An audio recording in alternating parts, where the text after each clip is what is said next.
হতভাগা আমি প্রাইমারি থাকতে একটা মেয়েকে প্রপোজ করেছিলাম। মেয়ে বলে ওকে প্রতিদিন চকলেট দিতে হবে। পকেটের মায়ায় প্রেম হলো না। মাধ্যমিকে উঠে একটা মেয়েকে ভালো লাগতো, এখনো বলতে পারিনি, মনের প্রেম মনেই রেখে দিছি। দূরে থেকে দেখেই কাটিয়ে দিয়েছি কয়েকটি বছর।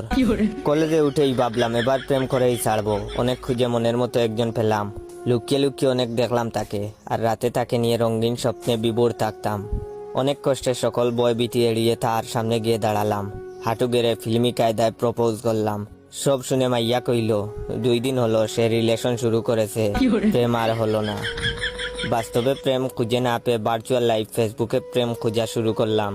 খুঁজে খুঁজে সুন্দরী মেয়েদের রিকোয়েস্ট দিতে থাকলাম। কেউ অ্যাকসেপ্ট করলো না। ফলোয়ার হয়েই রইলাম। রাগে দুঃখে ফেসবুকে বিদায় জানাতে চাইলাম। ডিএক্টিভ বাটনে চাপ দেওয়ার মুহূর্তেই এঞ্জেল ফাহিমা রিকোয়েস্ট পাঠালো। খুশিতে মনটা বাকুম বাকুম করে উঠলো, কিন্তু অবাগার কপালে সুখ সয় না। অতি উচ্ছ্বাসে অ্যাকসেপ্ট করতে গিয়া ডিলেট বাটনে চাপ লেগে গেল। প্রেম আর হইল না। সব আশা ছেড়ে দিয়ে বাড়িতে গিয়ে বসে রইলাম। ঠিক তখনই খেয়াল হলো পাশের বাসার নীলা প্রতিদিন মেহেদি তুলতে বাড়িতে আসে।